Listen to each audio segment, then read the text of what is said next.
Hey friends, welcome to episode 3 of Calculuscious Explains It All. With me, Calculuscious, aka Mathy Kathy, also known as Trap Money Jenny, because some of you think it's funny to now call me that. Now, if you really want to know how I feel about it, I do think it's really funny. And the first time I ever heard my students call me Trap Money Jenny behind my back, I laughed out loud. I laughed so hard. But then sometimes I think, maybe we shouldn't call me that, guys. Maybe Trap Money Jenny is not the best name for a teacher. What do you think? Also, it kind of just confirms for me what my 5th period concluded this year, and that is that I have multiple personalities. All right, let's stop talking about that right now. I am ruining my reputation by the second here. Is that a quantifiable thing? Like, by how much am I ruining my reputation for every second that I keep talking? Because if so, it would be a rate. It would be a rate of change. And that is perfect for what we're talking about today. Are you ready? I'm going to show you what we're talking about today. Today's topic is all about derivatives. Yay! Now, I'm not going to lie. Thinking about making this video was daunting for me. And I've been teaching calculus for over 10 years. What's so daunting is that derivatives are so freaking monumental to the study of calculus. It's like, how do I put this, everything that I want to tell you about derivatives into this little Calculuscious Explains It All video? Well, I decided that I'm not going to. So that's it. Video done. No, please stay. I hope you've realized at this point that these Calculuscious Explains It All videos are not really where I'm explaining it all. I'm explaining just enough to give you the essence of the topic and make you want to learn much, much more. So that's what we're going to do here. We're going to talk about the concept, the definition of a derivative, some very simple examples, and we'll touch on some more difficult stuff and some applications, but we're not going to go really far into that because I want to keep this video fairly short. Okay, by the way, I call these episodes Calculuscious Explains It All because one of my favorite shows as a kid was Clarissa Explains It All. So that's where that comes from. I know you Gen Zers have no idea what I'm talking about, but that's okay. All right. Before we begin, I just want to give credit where credit is due. This man, my man, Steve Strogatz, really helped me. I'm going to move this over a little bit. It's bothering me. Whenever I, try to figure out how to capture the essence of a mathematical concept, I go to Steve and I read his stuff. Okay, this is one of my favorite books. It's called Infinite Powers, and it just explains basically the essence of anything you want to know and history behind where calculus came from. And so I highly suggest you read it. You're going to see some quotes in here today that are straight from this book, okay? And I'm giving him credit right now. His ideas, my ideas are his ideas. I almost said his ideas are my ideas. This is not it at all. My ideas are mostly coming from this guy right here. Okay. Also, I want to show you one other thing before we get started. This is the bookmark that I use for this book. I don't know if you can see that very well, but that's, okay, I don't know if you can see it or not, but that's me, and I'm holding a calculus book, which I think I've showed a picture of that before. But we're also in that picture, I'm with two of my math major friends, we're holding a picture of our calculus professor. And that picture sat framed in my room for years because that's how much we love calculus. All right, let's go. Like I said, we're going to start with something super simple. Take a look at this problem. If I drive 100 miles in 2 hours at a constant speed, then at what speed was I driving over the course of the trip? Okay, I'll give you a moment to think about that while I get my pen set up. What do you think? Okay, so there's some good news here. I'm driving at a constant speed. How do we calculate speed? Okay, this is how I see it done in, I'm really, really bad with this today. I took like a couple of weeks off from doing this, and now I don't remember how to write. That's supposed to be an equal sign. This is how I see my physical science teacher friend teach speed calculation to her ninth graders. Speed is equal to distance divided by time, right? And so I went 100 miles in 2 hours. So the speed is 50 miles per hour. Yay, told you it was going to be easy. And guess what? Congratulations! You just did a derivative. Yes, you just did a derivative. Isn't that exciting? All right, I gotta look at my notes real quick and make sure. Yep, we're ready to move on. So, a derivative is referring to the rate of change of one quantity with respect to another quantity. So, in this case, what we're looking at here is like distance. If we did like a distance versus time graph, okay, we could say that we did let's go by 25s. 100, this is in miles. Distance is in miles. 100 miles in 2 hours. This is hours. 100 miles in 2 hours. Am I going to be able to draw a line? Sorta. All right. And what we just calculated is that, okay, I have got to get back into the swing of using this thing. The speed is 50 miles per hour. And so it is the change in the miles with respect to the number of hours. Now, just so you know, a lot of times we gloss over this with respect to. It's pretty important. You're going to want to pay attention to it as you study more advanced topics in calculus. I'm just going to point it out now and say, don't just gloss over that. Here it is the distance traveled with respect to how much time it took to travel that distance. So 50 miles per 1 hour is what we're looking at here. Before we move on, I want to note something to you, and that is this. What we really just did here when we calculated this 50 miles per hour is we said if we start at like an initial point that we call 0, 0,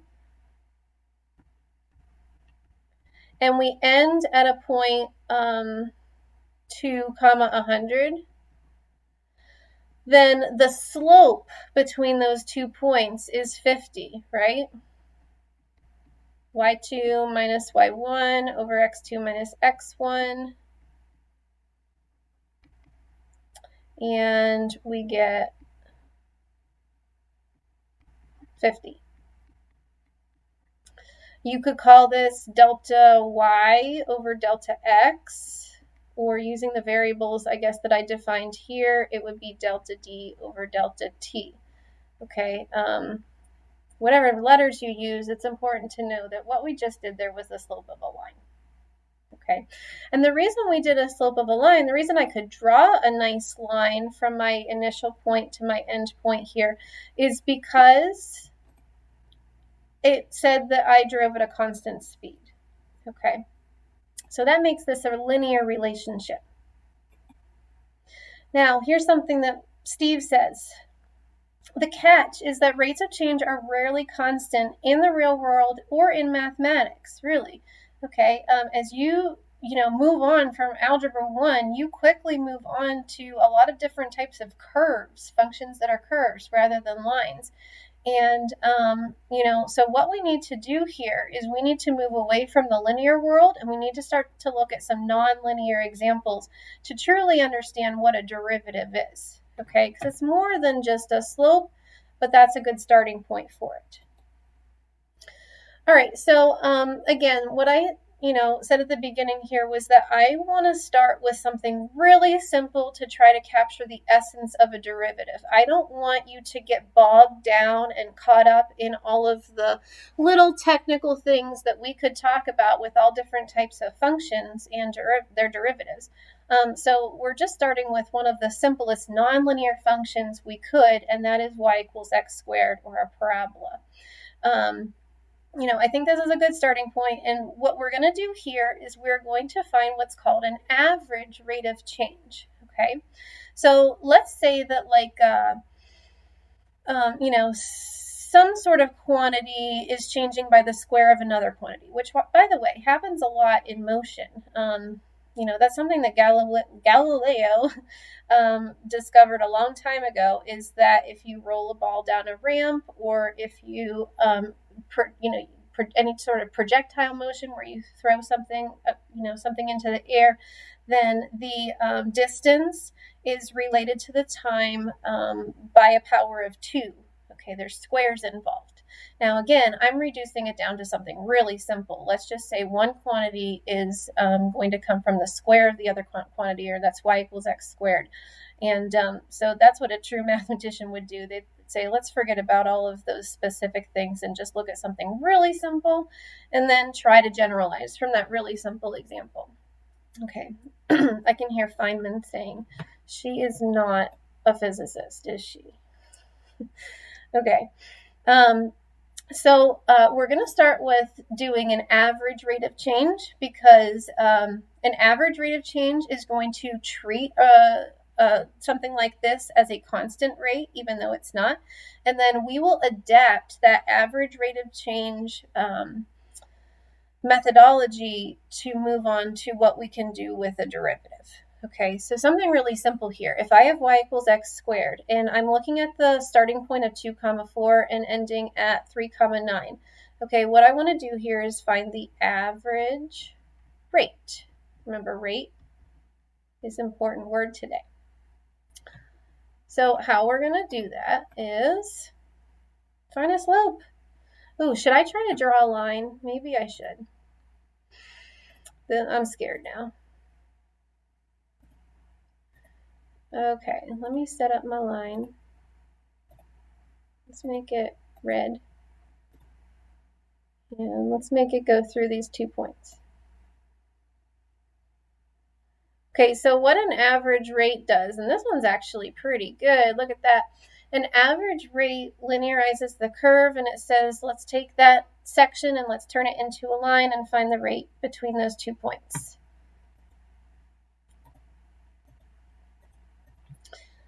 And we're just going to simply use y2 minus y1 over x2 minus x1. And very easily get a slope of 5, right? 5 over 1, or 5, which is our average rate of change. Now, technically, this would not be called doing a derivative. However, it could be called approximating a derivative. So what we're going to be looking at next is we're going to be looking at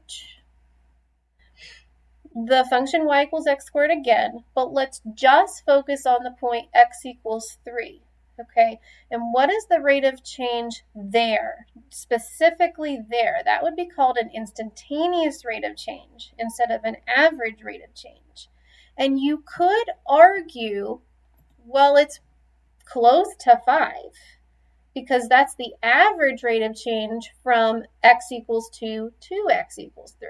And you wouldn't be wrong. You wouldn't be wrong in saying that that is an approximate answer. But here's what calculus does. Calculus says, you know what? We have things out there that can get us that exact rate of change, that exact,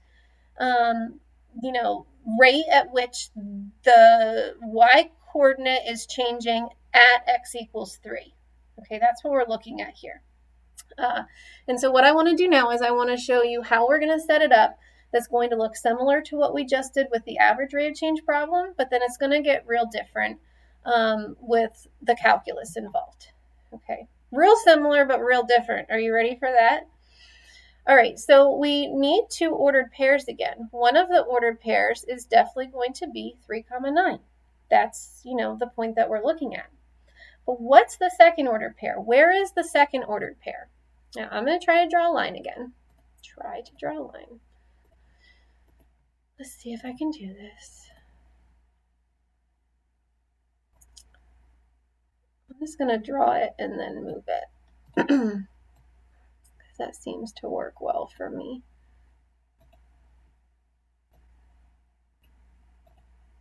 think I need to make it a little bit better.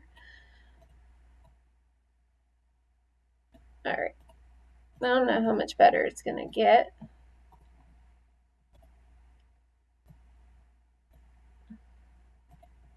We'll just go with that.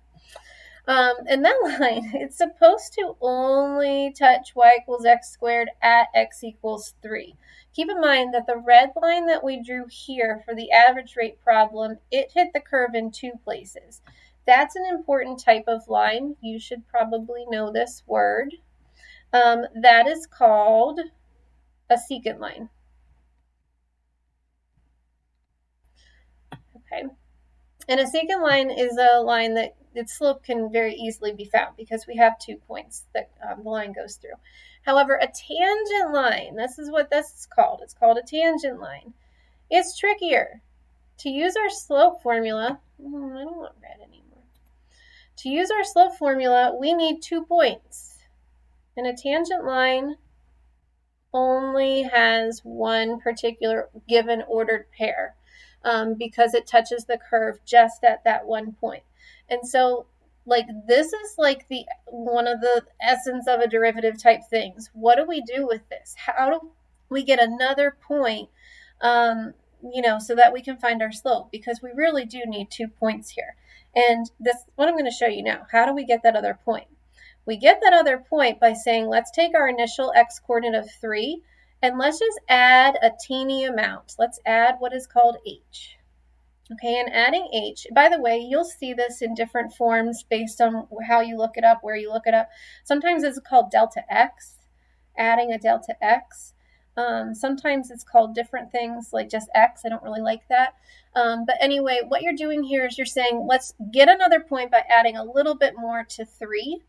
And, getting that second ordered pair with that 3 plus h. Now, to get the y coordinate, you take this 3 plus h and you fill it into the function. This function in particular says the x coordinate squared is how we calculate the y coordinate. And so that's a second ordered pair now that we can use to do the slope calculation. y2 is 3 plus h quantity squared minus y1 over x2 minus x1. All right, now if you're skeptical, I totally get it, because right now it's like, well, what do we do with that? There's an h in there. I'm supposed to be calculating a slope, one quantity. I need a number. How do I get a number out of that? Well, how you get a number out of that is you use something that's extremely powerful in calculus, and that is a limit. Okay, you need to apply a limit here. And applying that limit will do everything that you need to do to get this exact slope of y equals x squared at the point x equals 3. Okay, so I'm going to write LIM here. And the question is, well, what is the limit? Well, clearly the only variable, the only letter we're working with in this slope expression is h. So the limit is as h goes to something. I challenge you to maybe pause and ask yourself, what should h be going to? Okay, and what you need to keep in mind was h was just a little bit that we added on to the x coordinate of 3. But remember, what we really want is just the x coordinate of 3. So what should h be going to make this work?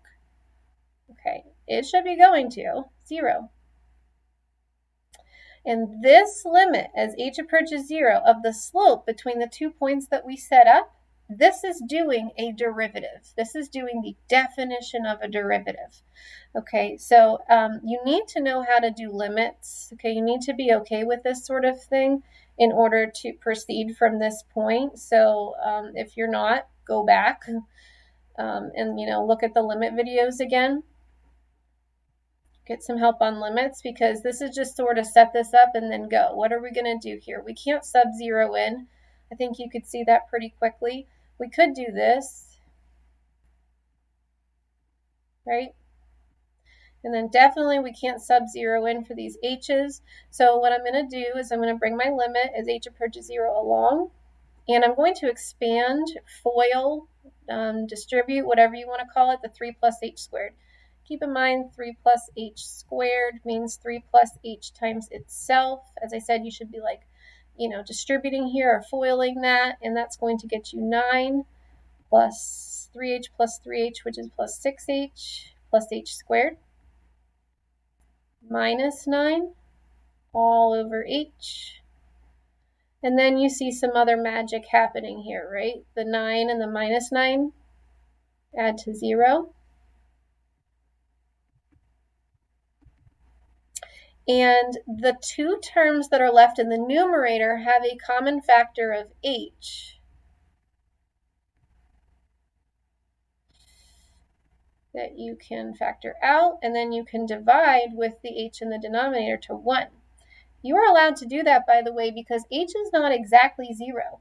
H is tending towards 0 because it is a limit as h goes to 0, but it's not exactly 0, so we are allowed to cancel those. And what we have left is 6 plus h. We'll at this point sub 0 in for the h and get a derivative. I'll put it way up here because it's important. A slope of 6 or a derivative of 6. Yay! We did another derivative. More complicated one, right? But they get a lot more complicated. And then they'll get easier. All right. As you continue to learn about derivatives, it gets difficult, really easy, sort of difficult again, and then sort of back and forth depending on how much effort you put into it. Okay. I'm not ready for that. Okay, sorry. So what I want to talk about now is notation. Okay, I just use the letter M throughout, M standing for slope, to denote my derivative. But I want you to keep in mind that if we go back here, we also could use this notation, delta y over delta x, to show that it is a rate of the y with respect to x. Or, okay, here's something that's really important. Since the change that we're talking about is actually an infinitesimally small change, the 2 points are converging into 1 point here because the h is going to 0. We set up that limit as h goes to 0. Another notation that you can use is you can say dy over dx instead of delta y over delta x. Dy over dx is equal to 6. All right, pretty cool, huh? There are some other notations out there that you're going to need to be aware of as you keep going. You might just see this as simply y prime, that little apostrophe on the y we say as a prime. Or you could see something like, if this was f of x notation, you could see like f prime. You could see f prime at 3 because that's the particular x coordinate we were looking at, equals 6. Okay, these all mean the same thing in the context of this problem. Okay, they mean the derivative value. Right?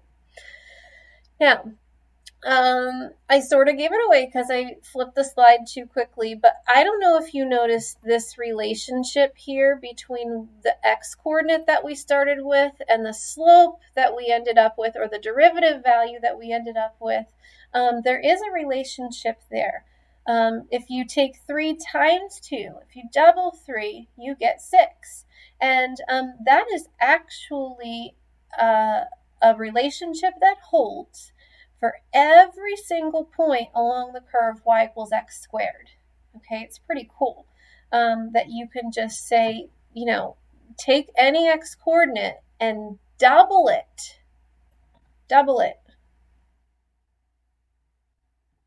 And you get the derivative that quick without all that work. Yeah. I usually don't tell my students about that this quickly. I usually make them, like, we keep a log of the function of the x coordinate and the result, and I sort of make them look for the little shortcut. But I'm just going to give it to you right now. Here it is. If you are dealing with, okay, it doesn't matter what x coordinate. I don't need that there. If you're dealing with y equals x squared, and I ask you to find a derivative value, it is 2 times the x coordinate, always. And so here's another little quote from Steve Strogatz from my book, his book. It's like, it's my book. I love it. Okay. This is what the concept of a derivative does for us. It defines the rate of change as a function. Okay. And every single function out there has its own derivative formula. It has its own rate of change function formula. And that's what you will spend a whole lot of time in learning in your study of derivatives. Okay, I don't want to give away too much right now, but some of them are really cool. It's like you look at like y equals e to the x. What's the derivative of y equals e to the x? It's mind-blowing. At least to me it is. But every single one has its own little formula, and there's like little rules that you're going to learn along the way for how to get these answers so that you actually don't have to do all of this limit as h approaches 0 work. You'll learn what are called the shortcuts, or we call them the rules and the formulas for finding derivatives. Okay. But right now, for your purposes of a working definition of derivative, this is really important. This is key. For y equals f of x, we define the derivative of f at x. Here's that notation with the apostrophe, as I said, that we call that prime. We define it to be f prime of x equal to the limit as h approaches 0 of f of x plus h minus f of x all divided by h. Now notice there's just an h in the denominator here, and that is because this thing, let me highlight it with like blue. Oh, I could actually use a highlighter. How about that? This thing always happens in the denominator when you set up your derivative formula, that the x coordinates cancel and you're always just left with that h in your denominator. Okay. So as you begin your study of derivatives, you are going to need to know how to use this formula. You're going to use it a lot, and then you sort of move away from it as you start to learn some shortcuts to finding derivatives. Okay.